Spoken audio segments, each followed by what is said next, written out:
What's up guys, this is your friend and we are back with a new fanfic.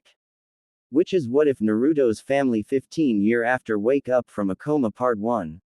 And if you enjoy this fanfic then please give me hype instead of comment and subscribe to my channel for more fanfic like this. And now let's start the fanfic. Along the outskirts of Konoha, lay a temple that belonged to the Uzumaki clan, a temple where they had stored a myriad of masks. Inside the temple, a couple of caretakers were tending to the building and its contents. Unbeknownst to either of them, a dimensional rift appeared in one of the temple's storerooms and a few moments later, a strange object fell out of it before the rift closed up again. As one of the caretakers was cleaning the floor of the storerooms, her eye suddenly fell on a wooden object. Picking it up, she noticed it was a mask, a wooden mask that featured an iron band from the top of the mask down to where the nose should be. Momiji, have you ever seen this mask here before? The caretaker asked her fellow caretaker, getting Momiji's undivided attention as she stopped dusting the Oni mask in her hands. Let me take a look, Momiji said as she took a look at the strange mask. Sorry Kurha, I have never seen this mask before. It must be one of the masks the Uzumaki brought to the temple recently, but still, it's strange that this one looks so different. Quote, Kurha just shrugged her shoulders. Guess it doesn't matter then. I'll just place it with the other masks, she said before placing the mask on one of the shelves in the storeroom where she found it. There, that takes care of that. All tidy and neat, but it's out of sight so the view isn't spoiled by one mask sticking out like a sore nail, a satisfied Kurha said, to which Momiji nodded in agreement. Yep. Now let's get back to work. I don't want to miss dinner like the last time we got sidetracked, you know. Momiji dryly said, prompting Kurha to quickly nod her head before getting back to what they were doing. Neither of them realized that the mask they just stored away wasn't brought here by the Uzumaki clan, but was ejected through a dimensional rift in an attempt from one certain Stanley Ipkiss to permanently dispose of this particular mask. They were ignorant of the power the mask contained, power that would someday shake the foundations of Konoha and the rest of the elemental nations. But until then, nobody would ever pay the strange wooden mask any attention and nobody would wear it for years to come. Asterisk asterisk asterisk asterisk asterisk asterisk asterisk asterisk asterisk asterisk asterisk line break asterisk asterisk asterisk asterisk asterisk asterisk asterisk asterisk asterisk asterisk asterisk. It was over. Konoha was safe, and the Nine Tails has been successfully resealed. Kushina Uzumaki was so tired, barely able to stay on her feet. She could feel consciousness leaving her as she collapsed to one knee. Glancing over to her husband, his vacant, glassy eyes told her all she needed to know. He was dead, his soul taken by the Shinigami. She glanced over to Naruto's tiny form, just a few short yards away, his fusses and cries moving her to action, despite her condition. Willing herself to remain conscious for just a little while longer, she fell to her hands and knees and attempted to crawl towards him. The effort was grueling, her limbs growing heavier and heavier with each successive movement. It was only the thought of feeding her hungry little baby just once before she expired that kept her going. She felt more and more faint, her vision becoming blurred as color started to fade from her sight, but somehow she kept crawling and dragging her body inch by agonizing inch towards her son. This was the scene that two men whom Kushina knew quite well arrived upon. Kushina! Yelled the voice of the older of the pair with relief and surprise. Hiru, Zen, she managed to croak out as he bent down towards her. Can you bring my baby to me?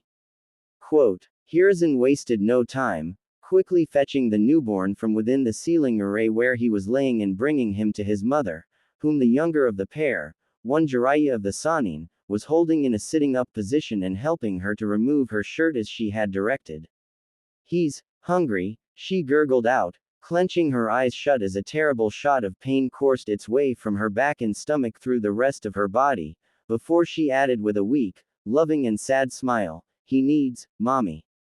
Quote. Jiraiya ripped the remainder of Kushina's top from her upper body, exposing her to the night air while Hiruzen placed Naruto in her arms and helped her bring the babe to a nipple so that he could nurse. Kushina's smile widened slightly as she felt her memory being drained by her son. At least, I got to feed you one time, my precious Naru-chan. Kushina's selfless devotion to her baby and her giving the remainder of her life energy into this single act of love moved both men to tears.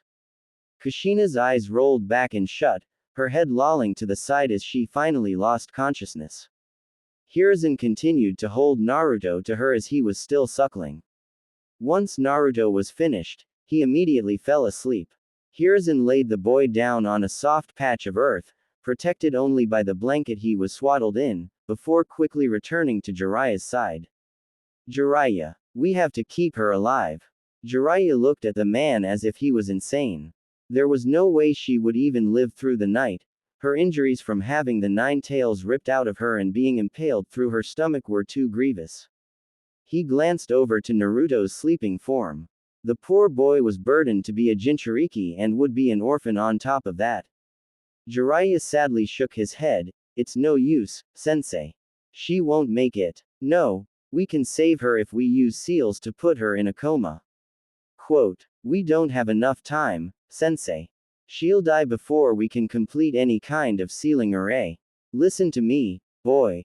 Hiruzen fired back using the tone he used to use with his students when he was teaching them as genin, immediately causing Jiraiya to stiffen up and pay attention. We seal our body in a scroll now so we can transport her to a secret facility that I have set up. We prepare temporary stasis tags that we immediately apply to her body once we unseal her body from the scroll. While the stasis tags do their work, we apply more permanent stasis seals to her body so that when we remove the tags, her remaining chakra will power the seals after we activate them. That will allow us to heal her injuries in safety so nobody can take advantage of her vulnerable state during that time. Quote, Jiraiya's eyes went wide as Hiruzen explained his plan to him. It was pretty unorthodox, and it was crazy enough that it just might work, especially given that Kushina was a full-blooded Uzumaki. He quickly nodded, pulled out a scroll and quickly painted a large storage seal on it. The moment he was finished, Hiruzen made a hand sign, and Kushina's body disappeared in a large puff of smoke, the seal on the scroll adding a kanji to show that it was filled. Hiruzen collected Naruto from the ground as Jiraiya put the scroll back into the harness across his back. The two immediately fled the scene, Jiraiya following his old sensei back to his office, where he would learn of one of Konoha's most truly well-kept secrets. Asterisk asterisk asterisk asterisk asterisk asterisk asterisk asterisk asterisk asterisk asterisk line break asterisk asterisk asterisk asterisk asterisk asterisk asterisk asterisk asterisk asterisk asterisk. Sitting on a swing in one of Konoha's playgrounds was a 6-year-old Naruto. He was bored, for he had nobody to play with. Looking around, his eyes fell on a group of boys around his age laughing and playing some kind of game with red rubber balls. They were throwing them at each other and it looked like fun. Maybe they would like to play with me, he thought with childish eagerness as he got out of the swing and ran towards the children, wanting to join them. Hey, what game are you guys playing? Naruto asked with excitement, catching the attention of the other children, and some of the nearby mothers who were watching their children play. You don't know. It's called dodgeball, responded one of the boys, surprised that he didn't know what game they were playing. It was a popular game amongst children after all. Naruto tilted his head and asked, how does it work? It's really simple, another boy answered and began to explain the rules. You throw balls at the other team and try to hit them while trying to avoid getting hit yourself. If you hit them, they're out. But if you throw it at the other team and they catch the ball, then you're out. Also, if you hit someone and another person on their team catches the ball before it hits the ground, you're still out and the person that got hit is saved. But just because you're out doesn't mean you stop playing. Players who are out go out of bounds on the side of the other team, and they can still throw the balls at the other team to get them out. But the team that gets all the other team's members out is the winner. Quote, sounds fun. Can I play with you guys? Naruto asked with hope and excitement. The children looked at each and whispered some things to each other. Naruto couldn't make out what they were saying. He was about to ask what they were saying, but they stopped whispering and turned back towards him. Okay, you can join. The more people, the more fun. Naruto smiled happily and made a fist pump. Awesome. Just as he was about to join the game, a shadow fell over him. Naruto turned around to see a group of women towering over him. What do you think you're doing near our children? The one of them sneered at Naruto with palpable disgust. Naruto shrank under the glares that the women, most likely the mothers of these boys, were giving him. I just asked if I could play with them, Naruto stammered out, becoming nervous from the intimidating figures and glares of the women in front of him. Mom, he was just going to play dodgeball with us, one of the boys, obviously confused by his mother's behavior, explained to her before he could respond to Naruto. All of the boys shared his confusion as they didn't understand what the problem was. The boy's mother looked at her son. Sweetie, you shouldn't play with this thing, she answered to her son and pointed towards Naruto. Nothing good comes from being around this scoundrel. The boy as well as the other children just looked confused. Why? I don't get it. Just listen to me, sweetie. Mommy knows best. Just stay away from him, okay? Alright, the boy conceded, still not really understanding what was so bad about this blonde-haired boy, and not liking what his mother said about him, but he would listen to his mother like any child would. The other mothers followed the same example, telling their children to stay away from Naruto as well. They too just nodded and ran further into the playground, leaving Naruto behind with their mothers. Naruto looked crestfallen. It was so unfair. He just wanted to play and make friends, but he never got to play with anybody. He was always alone for as far as he could remember, and now some kids wanted to play with and this happens. Why? I just wanted to play and make friends, he objected, looking up towards the group of mothers with a hurt look on his face, only to be met with angry shouts as the mothers verbally tore into the poor child. Because you are nothing but trouble. Stay away from our children. Nobody wants someone like you around. You don't belong here. Leave our children alone. They shouldn't let filth like you roam around. Quote, how dare you try to corrupt our children? We won't let you hurt our children. Stop it. I'm not filth and I'm not trouble. Naruto yelled, hurt by the things the women were shouting at him. Yes, you are. You are a good-for-nothing troublemaker who nobody wants around. That's why you were surely abandoned. One of the women said with a spiteful edge. No, that can't be true. My parents loved me. Naruto denied, shaking his head. He closed his eyes as tears threatened to spill out because of all the cruel things these women were saying to him. Ha, you hear that? He thinks his parents loved him.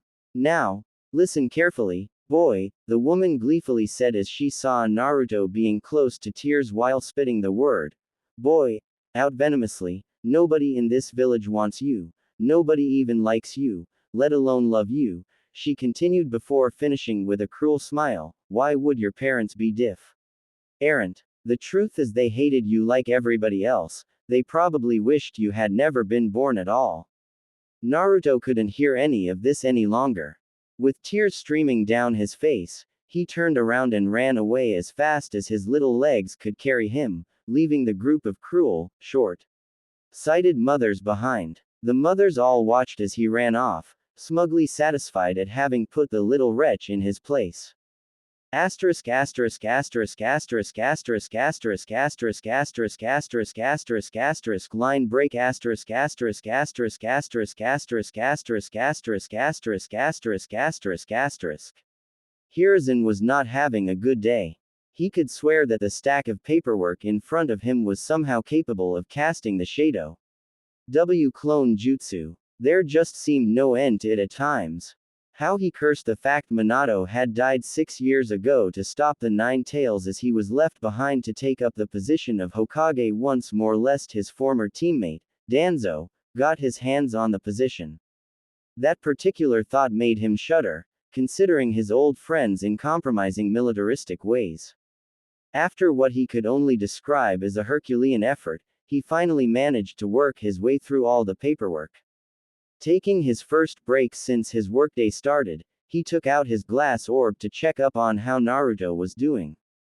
To this day, he had not been able to heal Kushina, and young Naruto had it very rough without a parent. He did all he could for the boy, even going as far as trying to be a grandfather figure for the boy, but his own efforts were rendered less effective by the constraints of time and of his work. Oh, he was well aware of how intolerant the villagers were towards the poor boy. When he revealed Naruto's status as a Jinchuriki 6 years ago as per Minato's dying wish, the villagers demanded the boy's head. He had passed down a law that forbade anyone to speak of Naruto's burden. He had hoped this would at least keep the younger generation ignorant of Naruto's status as the Nine-Tails Jinchuriki, but it was no use as parents would ensure their children avoided the boy. He smiled as he saw Naruto approach a group of children to play with through his trusty crystal ball. His smile quickly turned to a frown as the mothers of the children forbade them from playing with Naruto and told them to stay away from him before verbally tearing into the boy in a callous manner that left the boy running away in tears. What angered him the most was that he couldn't do anything about it, for they did not break the law and, Hokage or not, he could not force people to change their views. If Hiruzen thought his day couldn't get worse, then he was sorely mistaken. He kept watching as Naruto ran to the spot he would always go to when he felt sad, the Hokage monument, on top of the fourth Hokage's head to be specific. Moments like these make me wonder if the will of fire, the belief that the entire is like a large family unit, died out 6 years ago, Hiruzen sadly thought as he watched the young youth bawl with heart-wrenching emotional pain. Then it happened. His eyes shot wide with worry and alarm as he noted the ominous red chakra that started bursting forth from Naruto's body. Tenzo, a tiger-masked member of Anbu, immediately leapt out of the shadow at the Hokage's command, kneeling before him and awaiting his command. Young Naruto has unconsciously tapped into his tenant's chakra. I need you to aid me in suppressing it before any damage is caused. Hiruzen ordered before he and Tenzo made a tiger hand seal each before disappearing in a puff of smoke. Moments later, both men appeared on top of the Hokage monument, where Naruto laid on the ground, surrounded in a shroud of Nine-Tails red chakra, writhing in pain. Tenzo glanced at Hiruzen, who gave him brief nod. He knew what to do.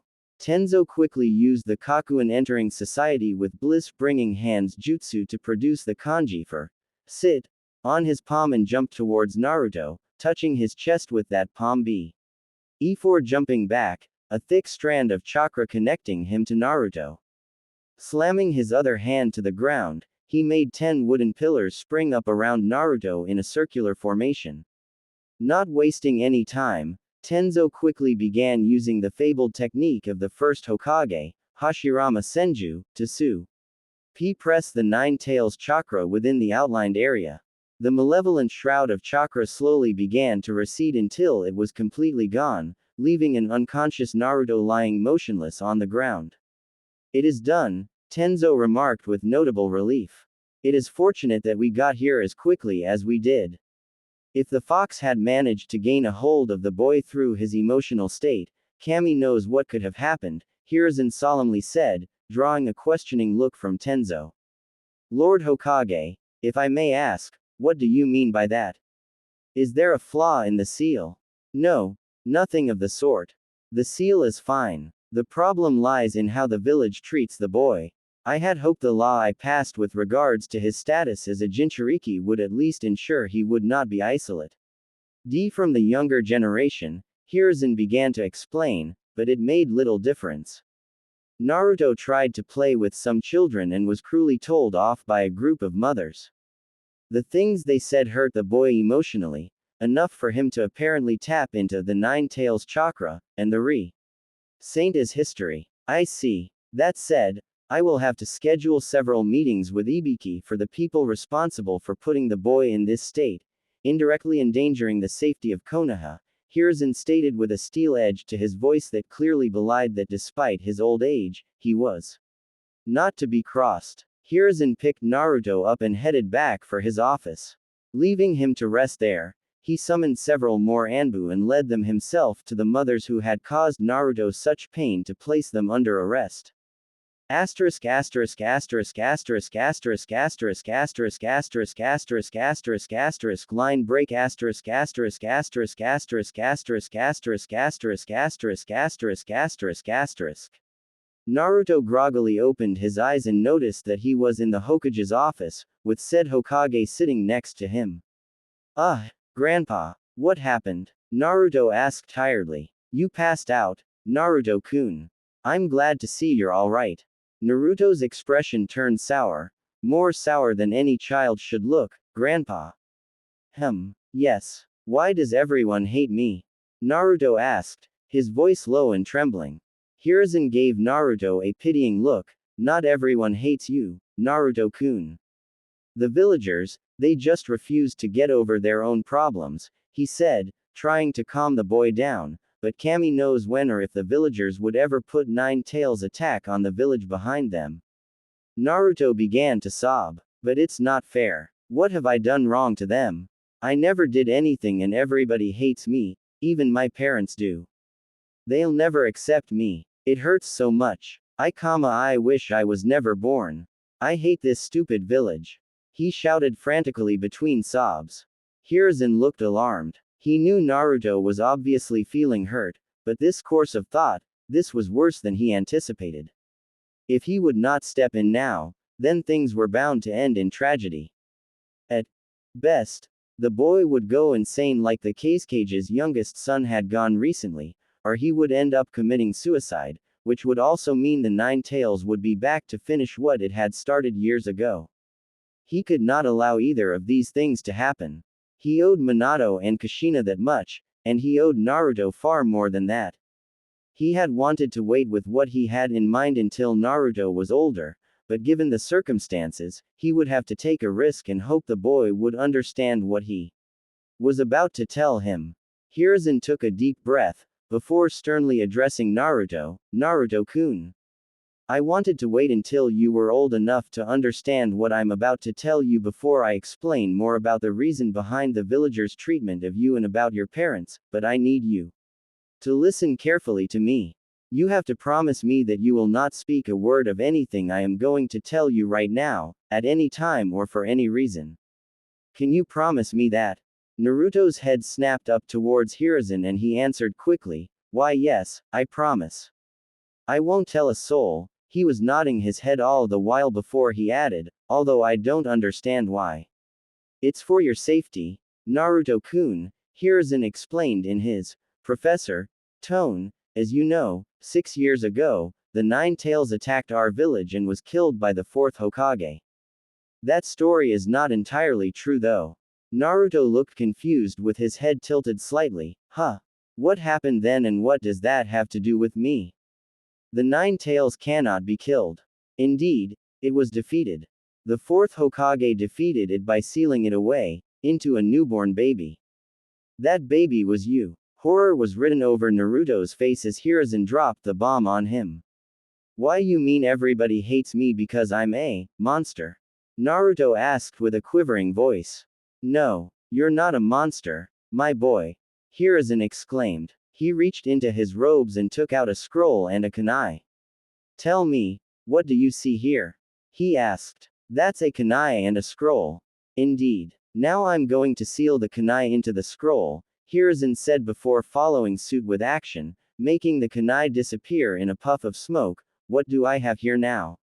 Quote, a scroll. Naruto confusedly answers. Hiruzen nodded knowingly. Yes, Naruto-kun. It's still a scroll with a kunai inside of it, but still nothing more than a simple scroll. Seeing the confused look on Naruto's face, Hiruzen smiled and explained the analogy. It's the same with you, my boy. When you were born, you were a boy, plain and simple. Just like this is a scroll, plain and simple. And just like the kunai was sealed in this scroll, the nine-tailed fox was sealed in you.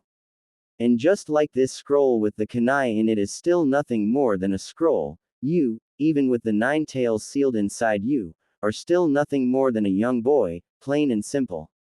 You are not the Nine Tails, just like this scroll is not the kunai sealed inside of it. Quote, seeing Naruto's eyes widen in understanding and enlightenment, Hiruzen pressed on, the sealing of the Nine Tails into you makes you not the demon, but its prison, and because of you, this village is still standing.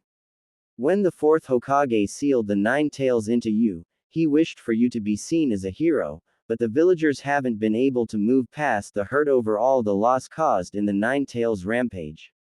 I wish it were different, but even as Hokage, I can't force people to change their minds. I see, Naruto responded sadly. He now understood why people treated him so coldly, but it didn't make him feel any better though, if anything, it made him feel worse. Hiruzen noted this. He hoped that what he was about to tell would give the boy a reason to keep going. Naruto, I want you to know that despite their feelings, they have no excuse to treat you the way those mothers did. Earlier, yes, I was watching from my crystal ball over there. And about what those monsters said, about your parents hating you. That's not true, Naruto-kun, he said, snapping Naruto out of his sad mood. But then why aren't they here? Did you know them? Naruto demanded. First off, you have to understand that I didn't tell you about your parents because they made many enemies during their lives. I was going to tell you once you were strong enough to defend yourself from people who would want to hurt you just for who your parents are. Hiruzen answered, for that saw me reason, I still can't tell you who your father is yet, besides that he died during the Nine Tails rampage, but I can tell you about your mother. Your mother's name is Kushina Uzumaki, and she is still alive. She is in a coma right now, a deep sleep if you will. But why is she sleeping instead of being here? Did she not want me? Naruto asked with obvious worry. Your mother loved you very much and she was prepared to sacrifice herself that night to save your life. She was still alive after the Nine Tails attack, barely, but alive nonetheless. I placed her in a secret facility so that her wounds can heal as she sleeps.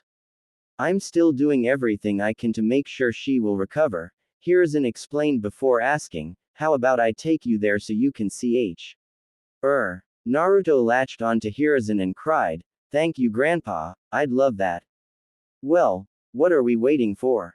Come with me, Hiruzen said with a warm smile as he took Naruto's hand, leading him to the facility where Kushina was slumbering.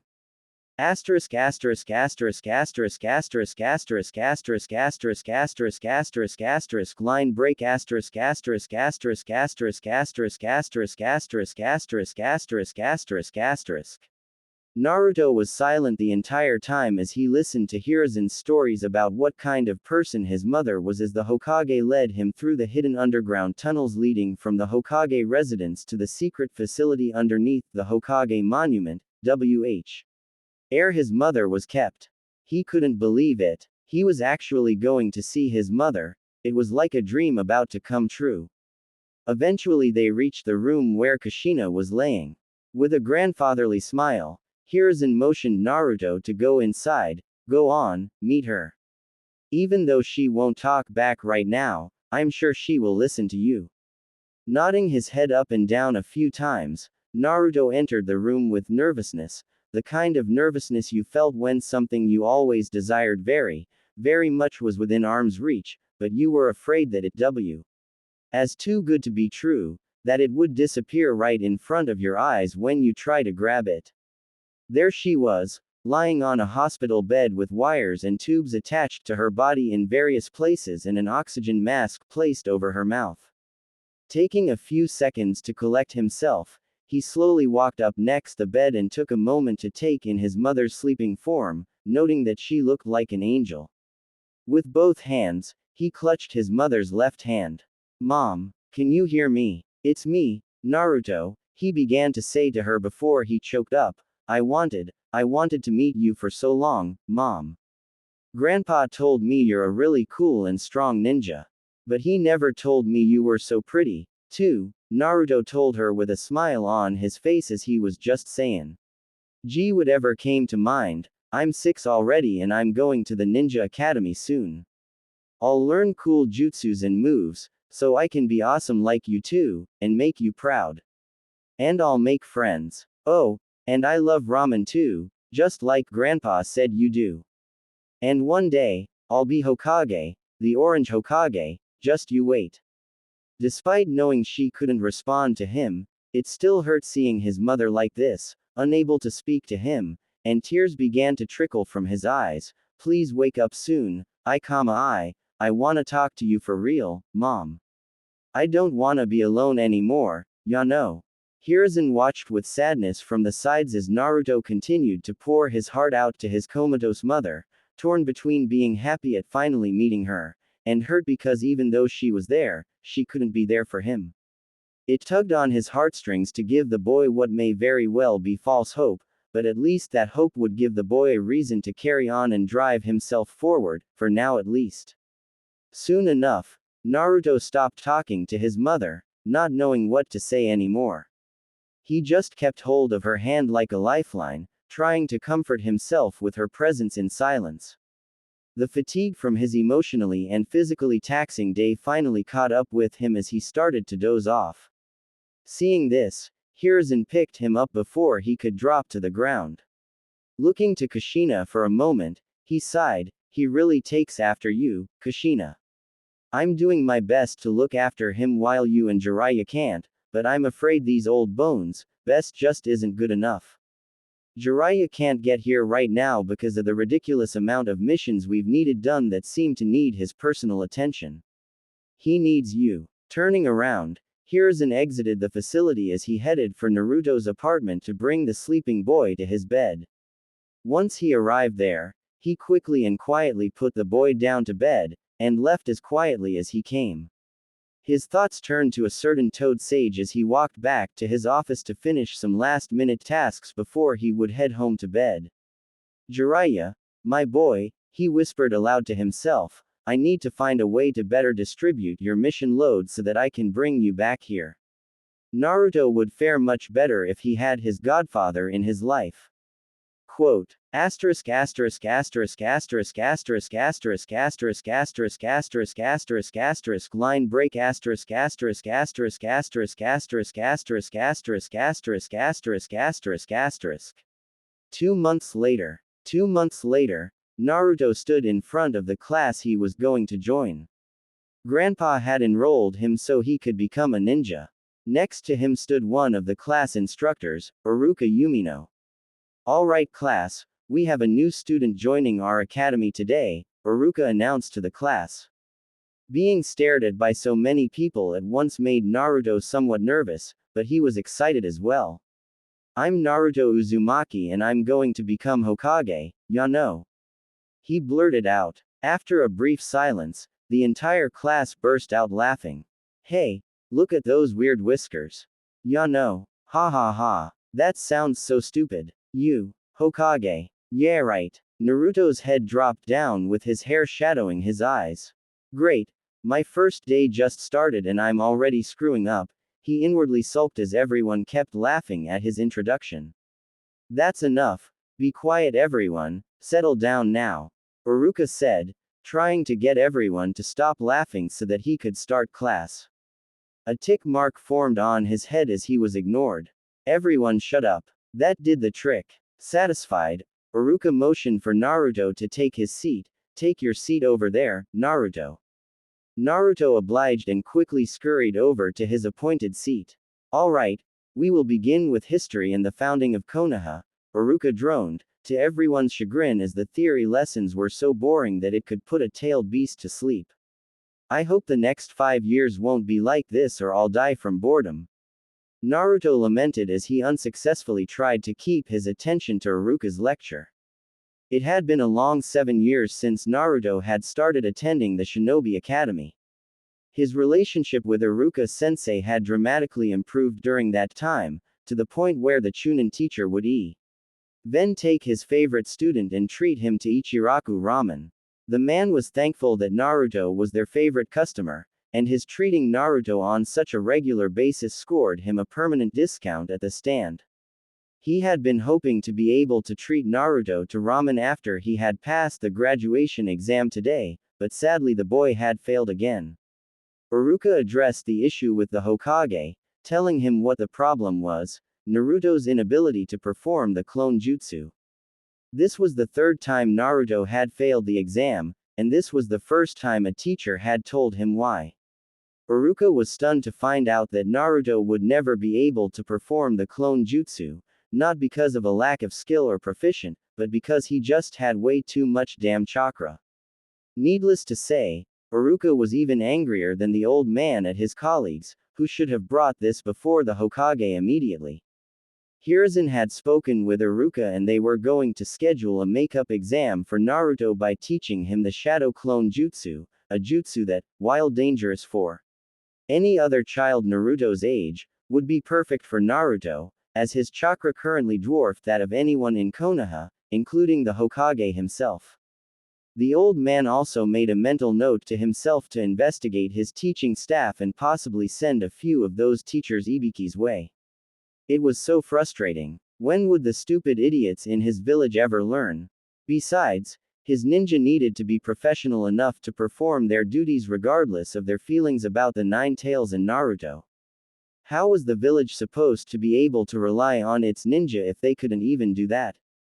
Iruka, on the other hand, had been on his way to tell Naruto the good news, only to be unable to find him, and then to learn later on that he had stolen the forbidden scroll of sealing. He immediately knew that something was very wrong, and he had to find Naruto before anyone else so that he could find out exactly what had happened. Naruto was a good kid, and he certainly wouldn't do something like stealing a classified village document. He wouldn't even have known about its existence unless someone of Chunin rank or higher had told him. No, it was obvious what had happened. Here, his student had been set up. After finding Naruto, and learning what Mizuki had told him about the make-up exam, Iruka couldn't help but grimace at the irony. Mizuki had attacked them both, and had tried to rattle Naruto by revealing the truth about the Nine Tails being sealed inside him. Iruka immediately stood up for Naruto against Mizuki, only for both of them to become confused by mirthless laughter from Naruto. To both instructors, surprise, this was very old news to Naruto, who simply berated Mizuki for his idiocy in ignoring the most basic tenet of sealing, which is that no object used as a contained ever takes on any of the properties of the object that is sealed within it. After a furious battle, which ended up with Iruka injured, Naruto having demonstrated exceptional mastery of, ironically enough, the Shadow Clone Jutsu, and Mizuki unconscious, beaten to a bloody pulp, Naruto and Iruka found themselves in their current situation. Okay, you can open your eyes now, Iruka encouraged him. Doing as he was told, Naruto opened his eyes. Before him lay Iruka against a tree, sporting injuries from defending him against Mizuki. Besides his injuries and the glaring sunlight, Naruto saw Iruka wasn't wearing his forehead protector. In fact, he was wearing his teacher's forehead protector right now. Congratulations, you graduate, a smiling Iruka said, having seen the jutsu that he and the third Hokage were going to test him on anyway, and to celebrate, I have a surprise. We're going out for ramen tonight. Naruto was at loss for words. After 3 failed attempts and being set up for stealing the scroll of seals, he had finally graduated and become a genin. A megawatt smile broke out on his face as his mind finally caught up with reality. The moment was ruined as 3 members of the Hyuga police force appeared on the scene. 2 of them immediately grabbed Naruto, used their gentle fist taijutsu to incapacitate him, and pinned him down to the ground. The third one picked up the scroll of sealing. Naruto Uzumaki, you are under arrest for the theft of the forbidden scroll of sealing. One of the officers announced firmly and stoically, as one would expect from a Hyuga. Hey, let go of me, I did nothing wrong. Naruto protested. Oh, how he hated these guys. After the Uchiha clan was massacred by Sasuke's older brother, Itachi, the Hyuga clan took over as the police force. Unlike the Uchiha police force, they seemed to have it out for him and they were much rougher and colder in their treatment of him. He couldn't even get away with so much as a harmless prank or they would crack down on him, and not lightly either. and they nearly always managed to find him when he tried to hide. Hyuga-san. Naruto was tricked by Chunin Mizuki into stealing the scroll of seals under the pretense of the theft being a secret graduation exam. There's no need to arrest him like this. Iruka objected to the rough treatment Naruto was subjected to.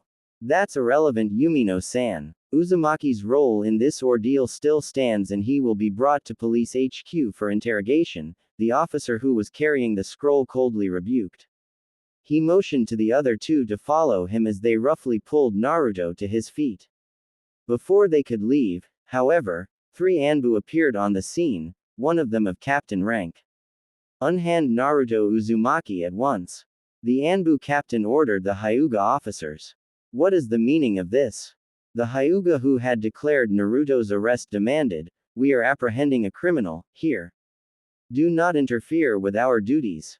Quote, Uzumaki-san is not a criminal, he's a suspected criminal. Aside from that, given that his alleged crime is not of a civilian nature, but a military matter, you are acting outside of your jurisdiction.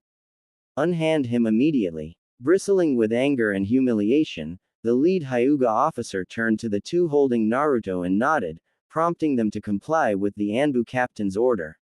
Very well, Anbu. We've released him into your custody.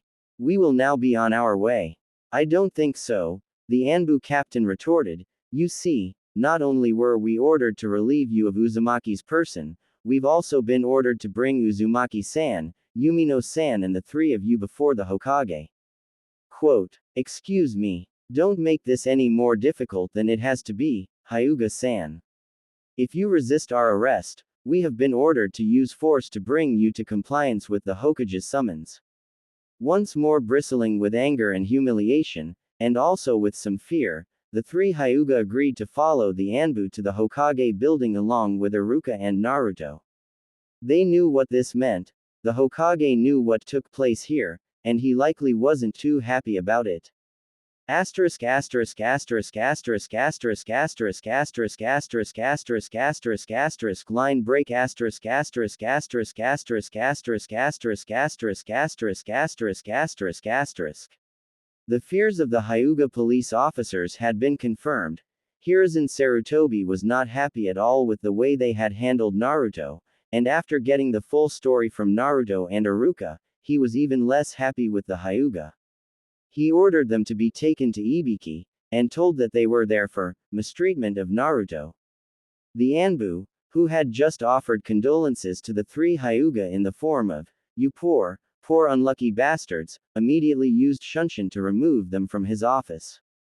Hiruzen apologized to Naruto for the way the police force handled him, and aside from giving him a field promotion to Genin, had also given him pay equivalent to an A- rank mission for subduing and apprehending a traitor and for keeping village secrets from being given to an enemy.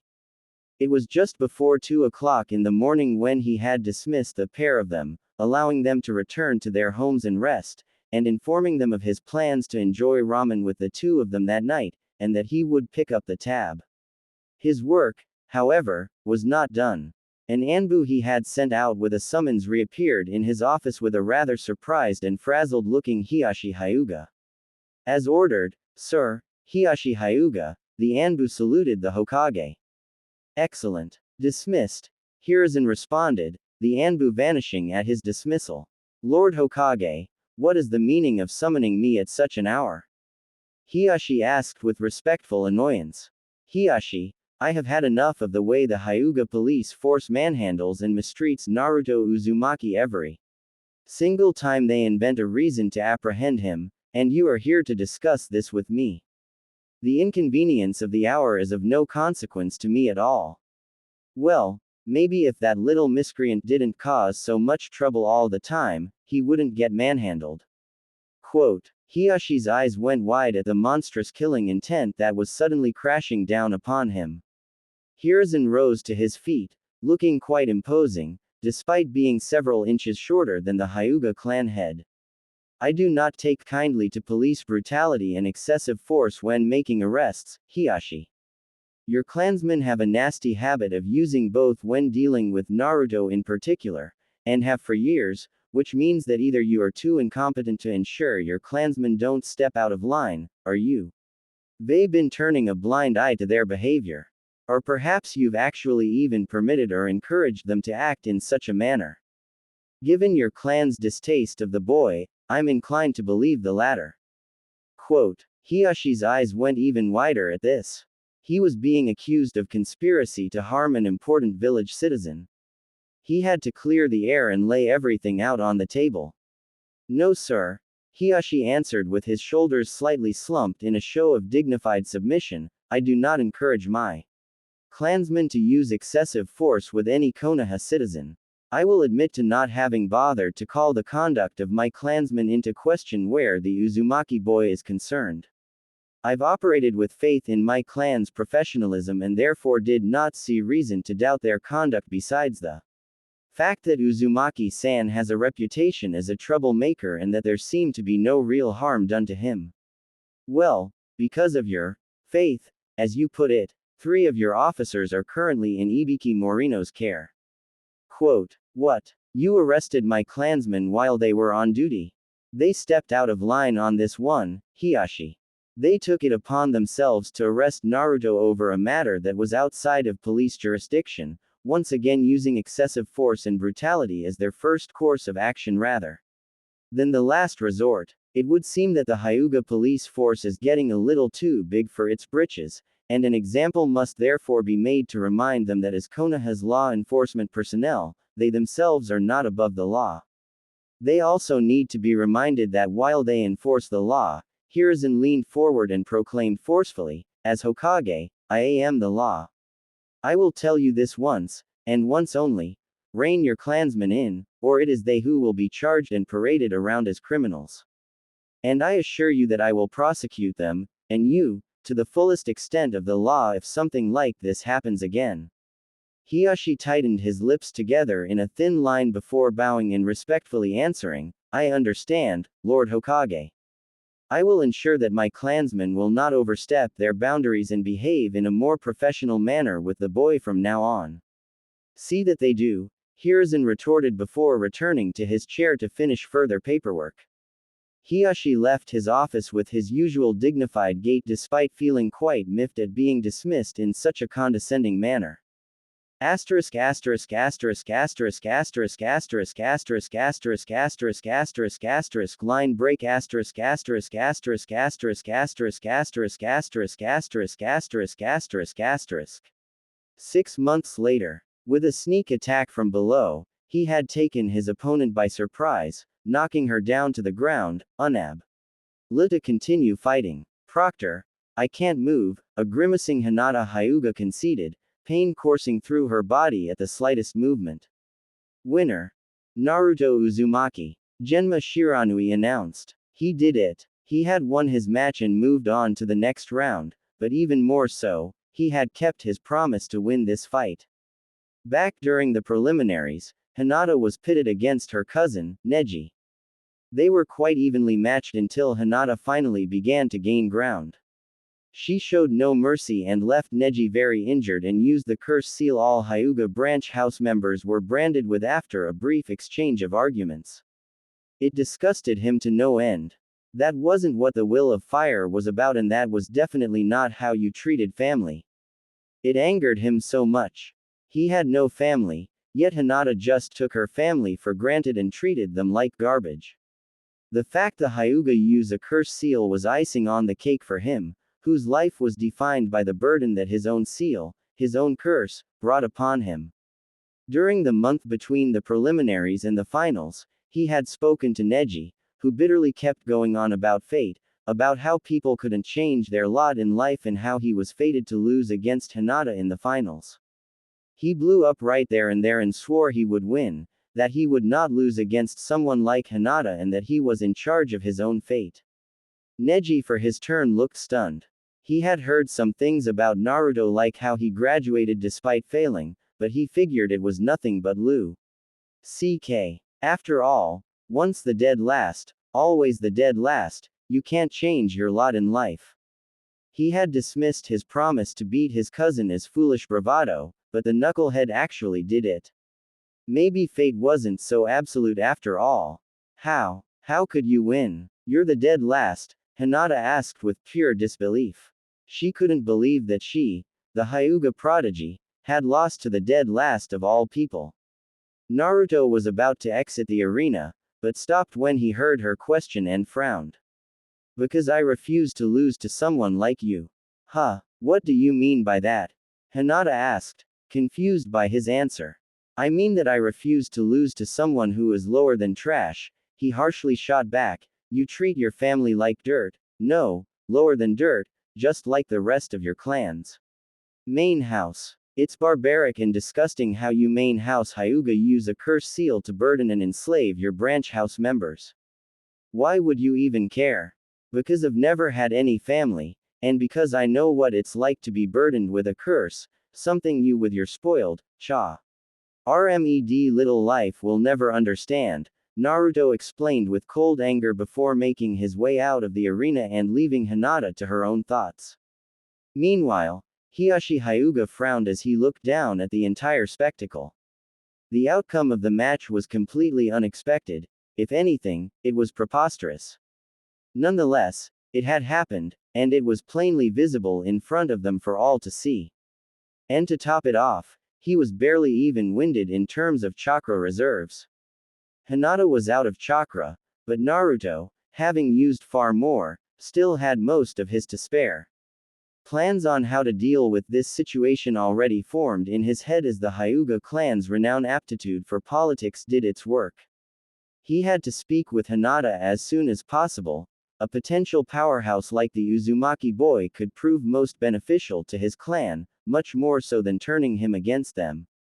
Asterisk asterisk asterisk asterisk asterisk asterisk asterisk asterisk asterisk asterisk asterisk line break asterisk asterisk asterisk asterisk asterisk asterisk asterisk asterisk asterisk asterisk asterisk.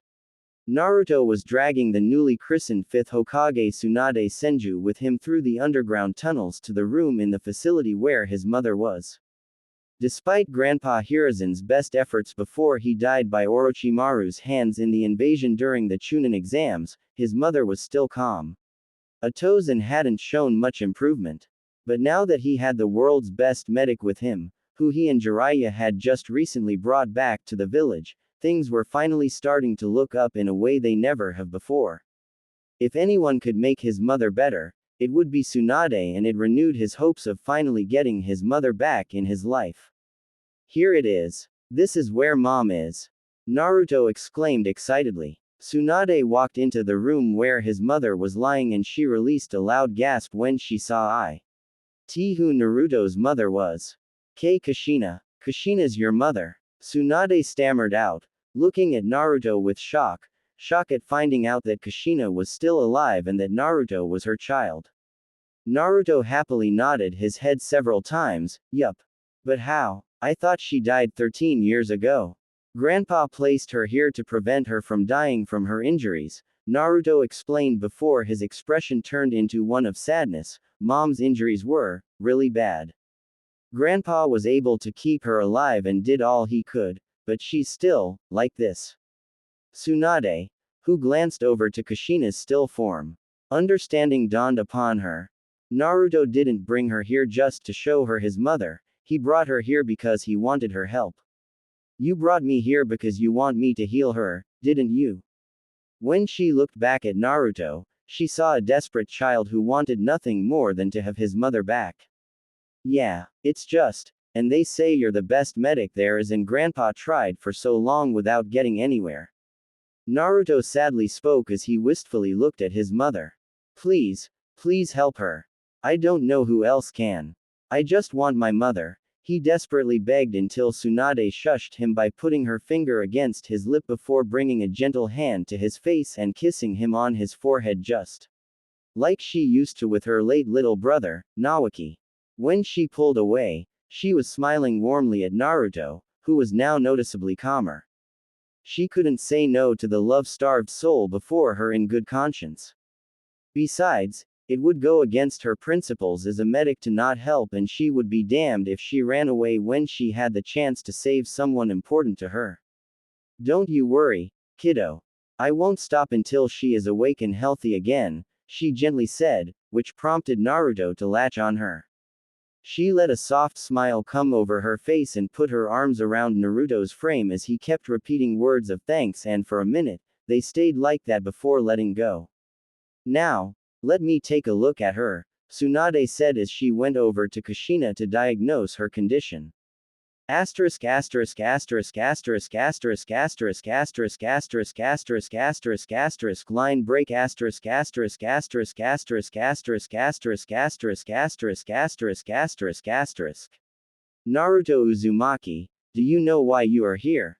Naruto looked confused at the councilman who asked the question, an old man with a bandaged eye, and answered, not really. You are summoned here because of your performance during the Chunin exams, the subsequent invasion, and the councilman stoically began to explain before he was interrupted by Naruto. Ha! You're going to promote me to Chunin, right? Exclamation mark quote. Naruto excitedly exclaimed with his fox-like trademark grin. He, the dead last, had won his matches during the final stage. Heck, he had even beaten Hinata, something nobody had expected as she was considered the Hyuga prodigy. On top of that, he had stopped Gaara after he let the one tail loose on the village. He would finally be acknowledged as something more than just being the dead last of his generation. He happy bubble was quickly burst as another councilman, this time from the civilian side of the council, almost shouted with indignation in response to his joyful outburst, the impudence. You are not here for a promotion and do not interrupt the council when we are speaking to you, Genin. Shimura-san, if you would continue. The old man he had interrupted continued in the same stoic tone of voice, yes, thank you. As I was saying before I was rudely interrupted, you have been summoned here in light of your performance during the Chunin exams, the invasion that followed and the failed retrieval of Sasuke Uchiha.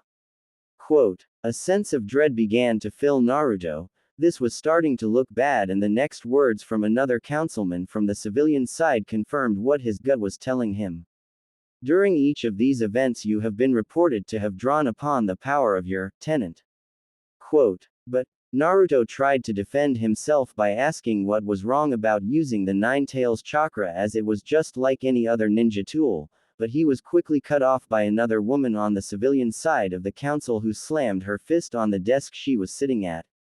No buts. Your reckless use of the monster fox's power risked setting that thing loose on our village, and you even have the nerve to think you are entitled to a promotion for that.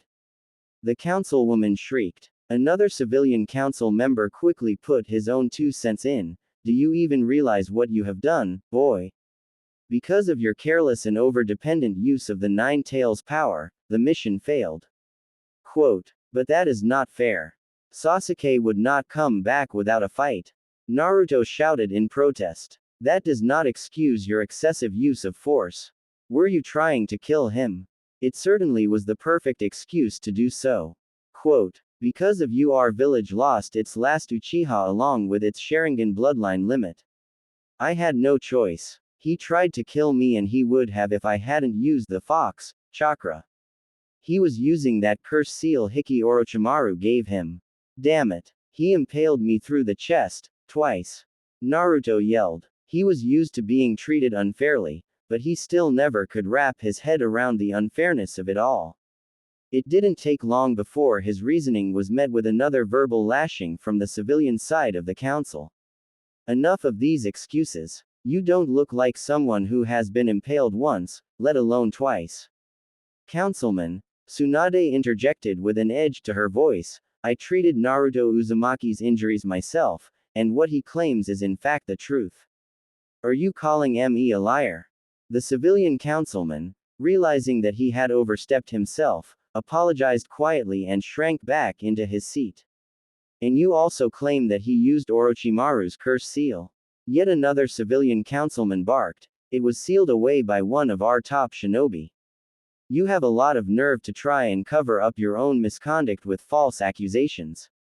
You most likely goaded Uchiha-san into fighting.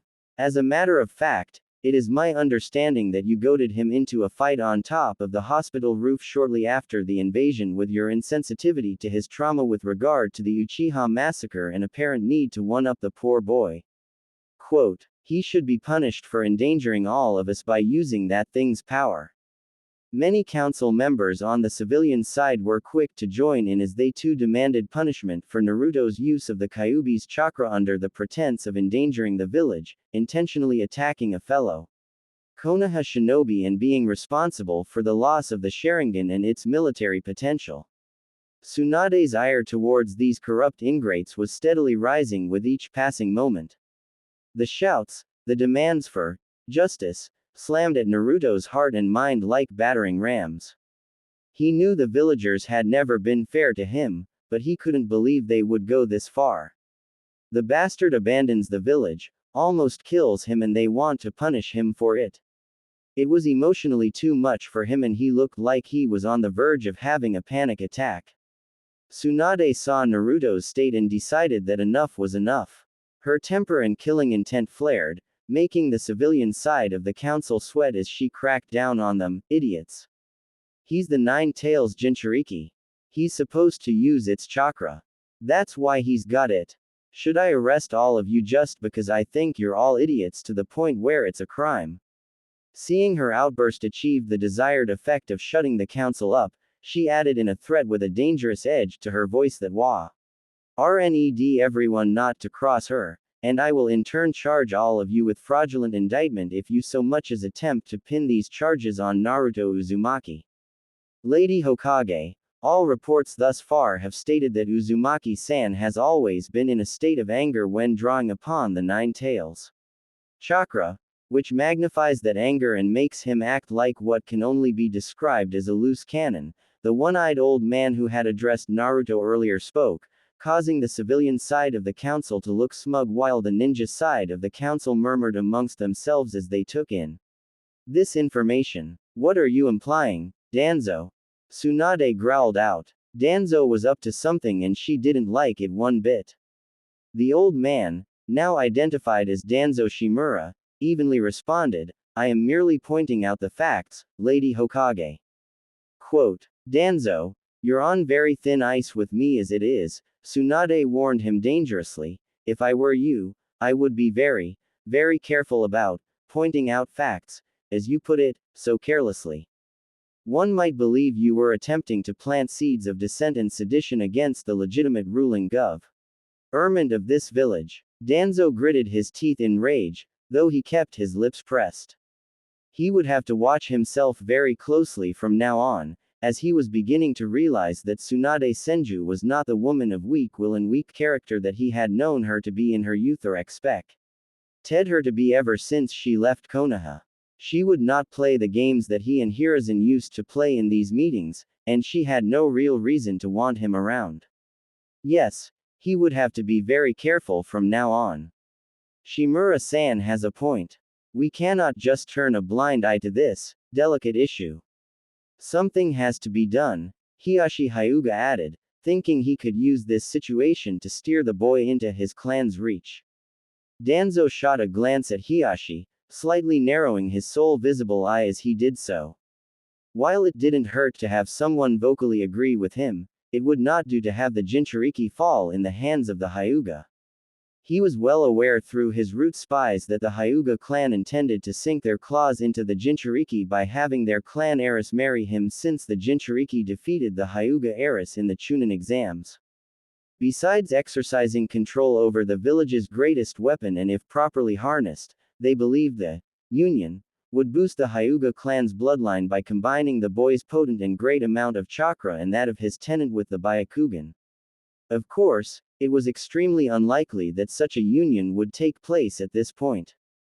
The Jinchuriki had made it no secret that he found the Hyuga heir to be repulsive and disgusting as a person, and therefore did not want anything to do with her, and as far as he was concerned, it should stay that way. If such a union were to be successfully arranged, the Hyuga clan would gain too much power and become a threat to the village, maybe even worse than the late Uchiha clan, and that was something he could not allow to happen. Indeed, Hyuga-san, however, Lady Hokage is also right that the Kyuubi's power is meant to be harnessed, Danzo continued, making Tsunade narrow her eyes in suspicion. I suggest we see to it that he will be taught how to use its power properly to prevent situations like this, or worse. To this end, I propose Uzumaki-san will be put under my tutelage. So that's how it is, Tsunade thought. She knew better than to trust Danzo after having read everything Sarutobi-sensei had left behind for his successor. Her teacher had written down about his suspicions of Danzo never truly having disbanded Root after he had been ordered to do so after the Uchiha massacre. She wouldn't let Danzo turn Naruto into another one of his emotionless drones, let alone his personal weapon. Fortunately, she could easily throw a monkey wrench into Danzo's plan and turn the attention back to her by clapping her hands together.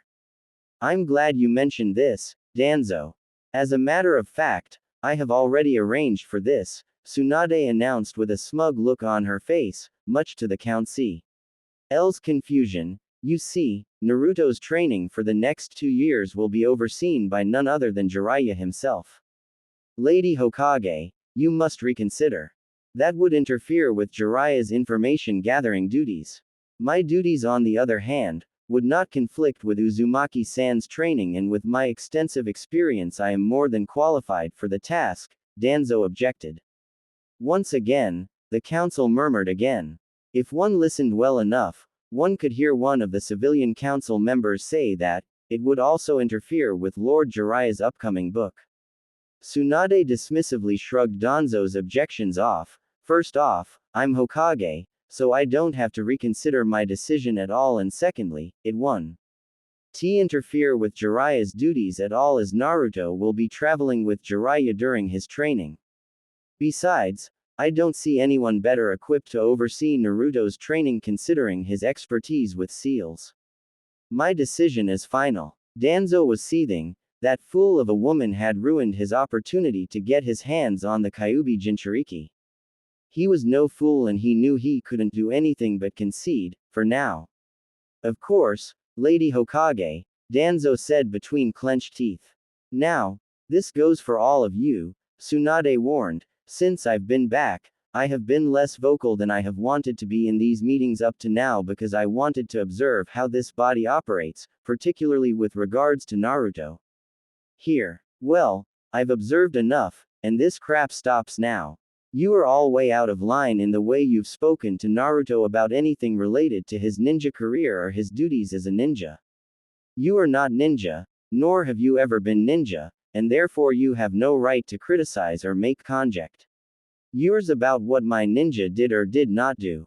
The room was quiet. The civilians were all stunned at Tsunade's rebuke, while the ninja clan heads were all patiently waiting, guessing that Tsunade had a few things to say to them as well.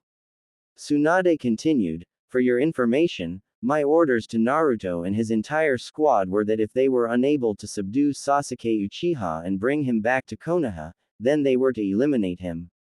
This caused a wide array of gasps and loud vocal objections by the civilians, stating that she couldn't do that, or that it was wrong to place the demon brat's welfare over that of the last Uchiha. It was this last one that Tsunade thought was the last straw. Anbu, she called. Immediately, several Anbu in the room appeared behind all of the objecting civilians, and Danzo as well, and put blades to their necks, exuding their killing intent upon them to keep them silent and cowed. Danzo simply sat there with an unreadable expression, seemingly cool as ice.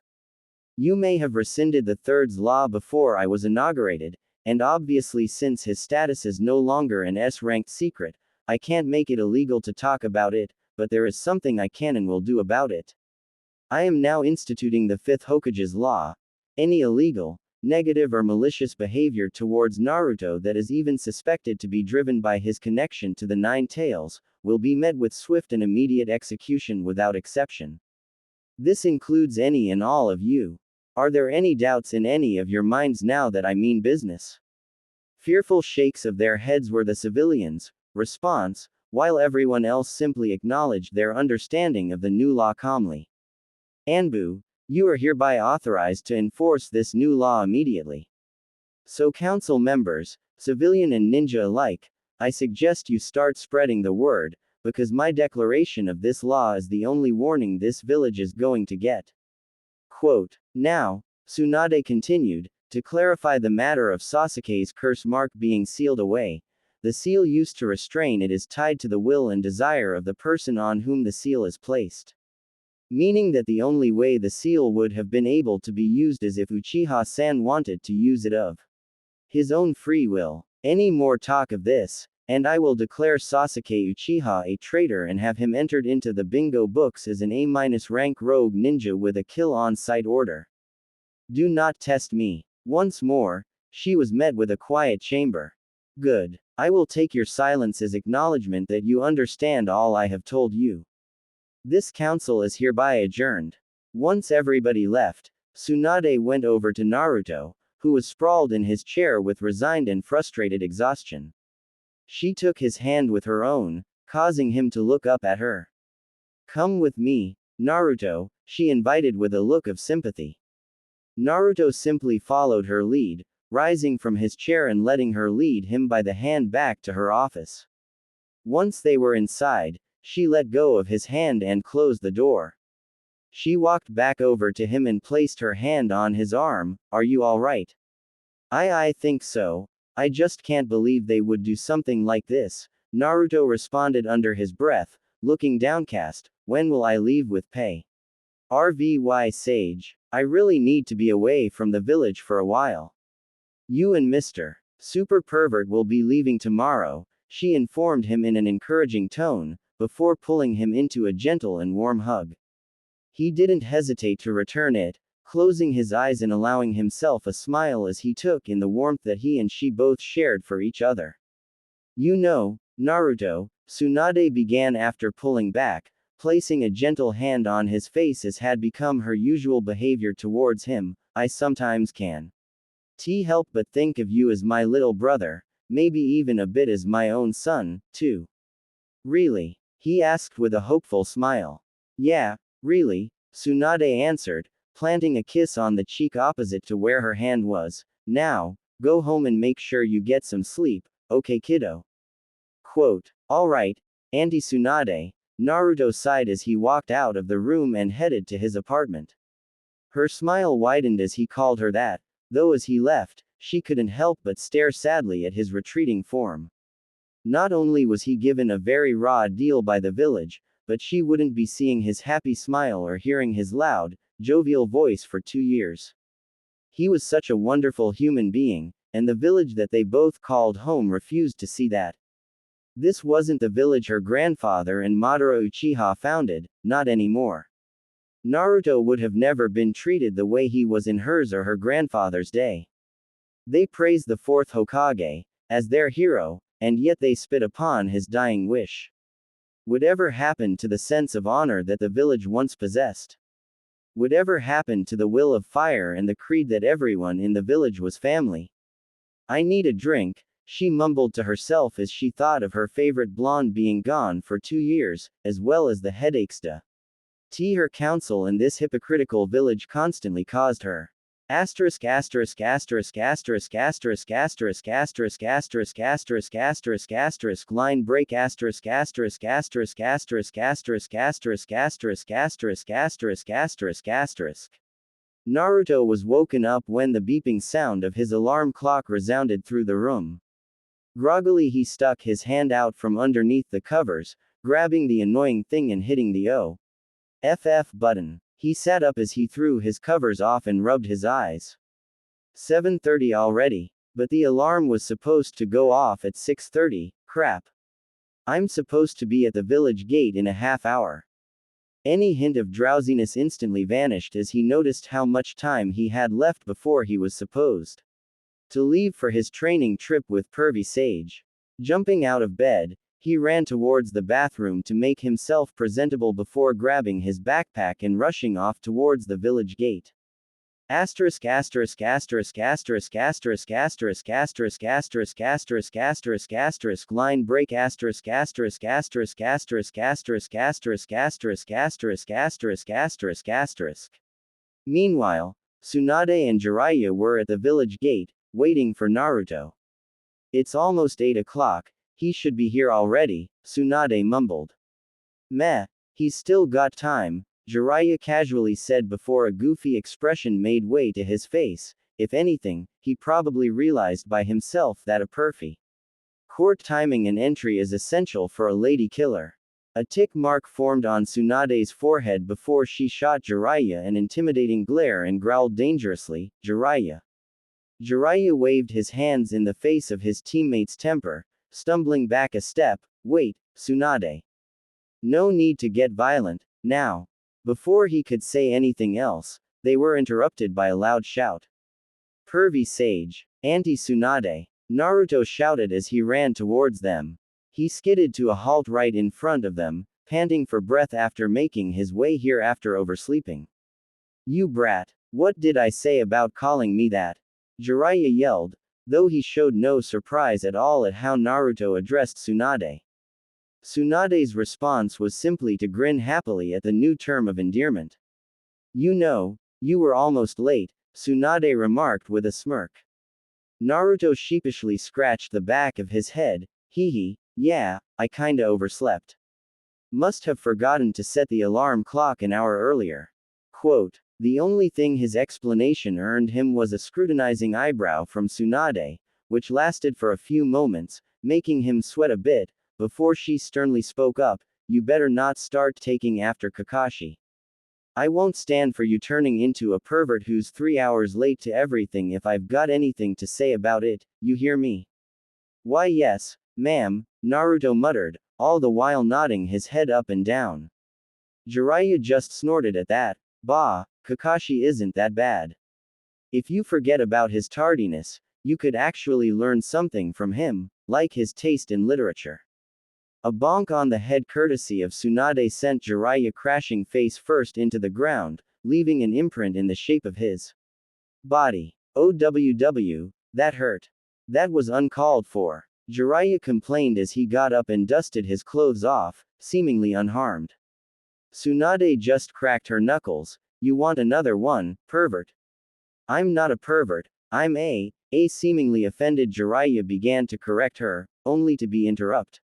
A super pervert, we already know, Naruto deadpanned, causing Jiraiya to shoot him an annoyed glance and mumble, brat, under his breath. You two had better get going now. The farther you're able to get today, the sooner you'll arrive at any destinations Jiraiya has in mind for this trip. Tsunade said. You heard the lady, Naruto. Time to go, Jiraiya said before he walked out of the village gate. Naruto was about to follow after him, but Tsunade placed a hand on his shoulder, stopping him in his tracks. Naruto, try to learn as much as you can from Jiraiya, okay? He may be a super pervert, but he's also one of the greatest ninja I've ever met, and you couldn't ask for a better teacher. Trust in him, and you'll learn more from him than you ever thought possible, Tsunade said fondly. Her smile turned mischievous as she leaned over to his ear and added in a whisper, but if you catch him doing research, then do alert the ladies he's peeping on. Hokage's orders. Of course, Naruto cheerily exclaimed, chuckling at the thought of pervy Sage being chased by a horde of angry Wam. He then gave Tsunade a goodbye hug, a gesture she returned. See you in 2 years, Auntie Tsunade. Who knows, I might even take the hat from you when I'm back, ya know. You're more than welcome to it if you're able to, I could certainly do without all the paperwork.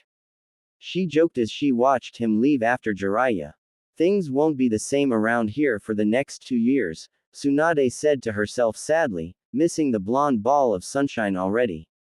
Asterisk asterisk asterisk asterisk asterisk asterisk asterisk asterisk asterisk asterisk asterisk line break asterisk asterisk asterisk asterisk asterisk asterisk asterisk asterisk asterisk asterisk asterisk.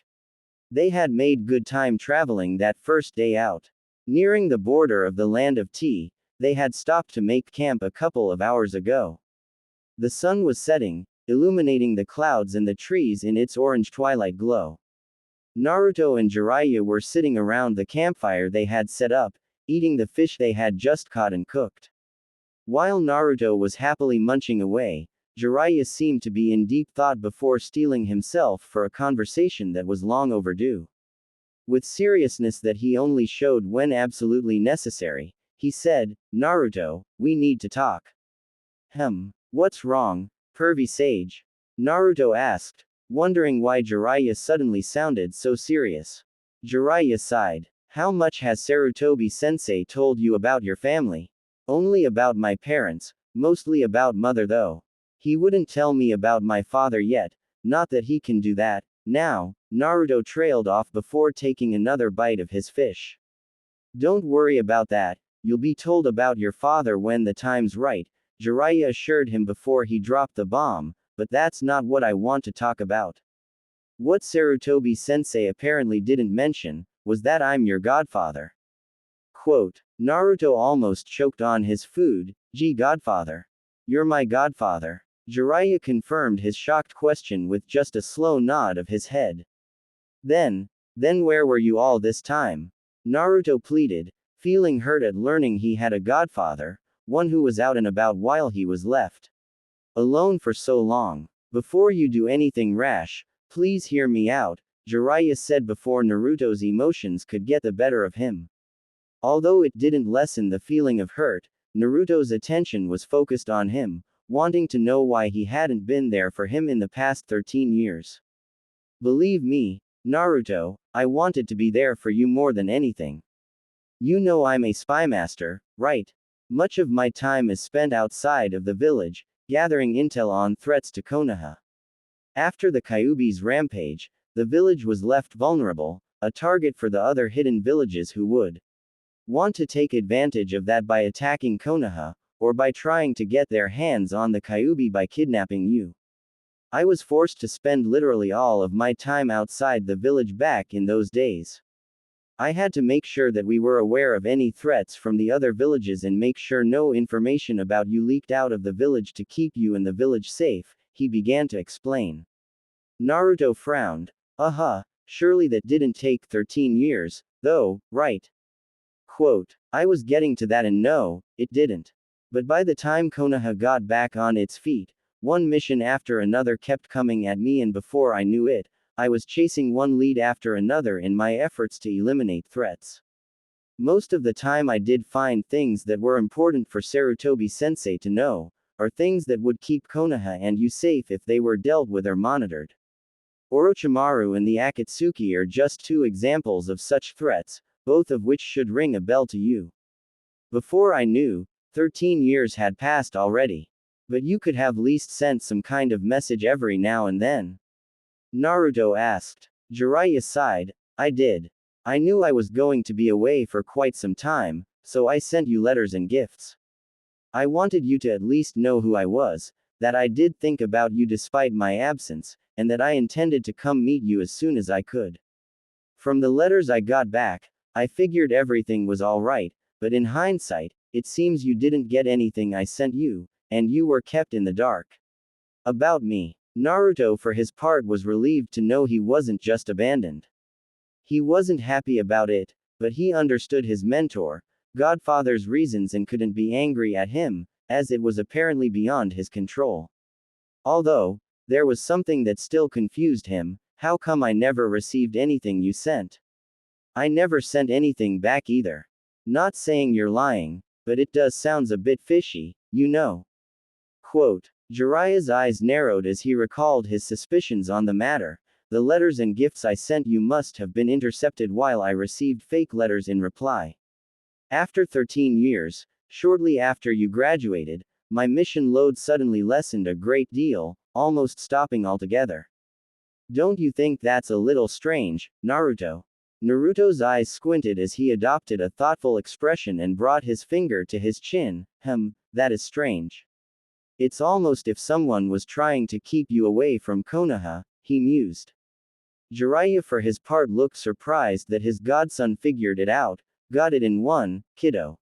That's exactly what has been going on. When the mission load dropped, I suspected something was wrong, but after speaking with Sarutobi-sensei, my suspicions were confirmed. I can't prove it, but most likely Danzo Shimura was pulling the strings and somehow getting leads to Sarutobi-sensei in an effort to keep me at a distance. I only know this because most of the leads I got either led me to discover things other than the leads I was investigating, or they just ended being wild goose chases. Now that name did ring a bell to Naruto. The old one-eyed fossil from the council. That Danzo. The guy who tried to take over my training. Jiraiya grimaced at that. Tsunade had filled him in about Danzo's recent attempt to get Naruto under his thumb. His expression turned deadly serious as he told Naruto, "That's Danzo, alright. He's a shady man and a complete warmonger. Naruto, whatever you do, never, ever get involved with that man. He doesn't see you as a human being, but as a weapon for what you hold.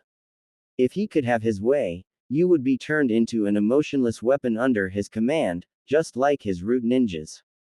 Seeing the questioning look on Naruto's face, Jiraiya answered in advance, "And before you ask, Root is a secretive branch of Anbu under Danzo's command that was supposed to have been disbanded years ago, but they went underground.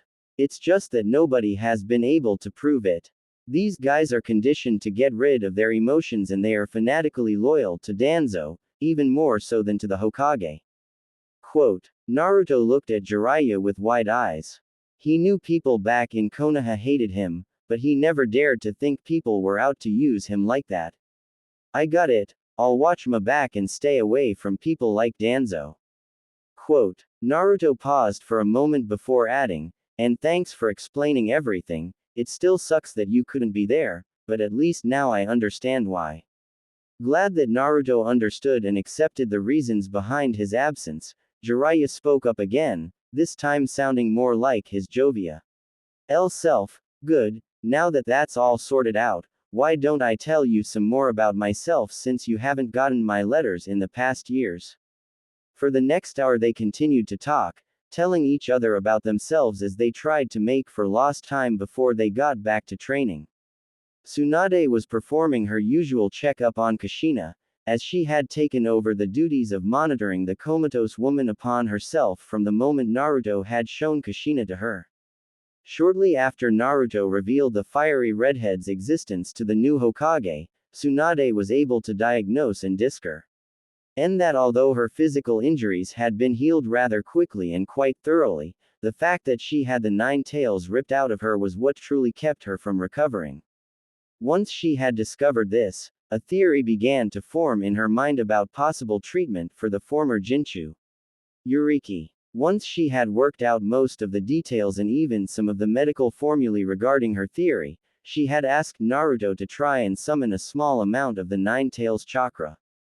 It wasn't easy, but between her and Jiraiya's skills, they were able to extract a small amount of the fox's chakra and seal it into Kushina. Once they did this, they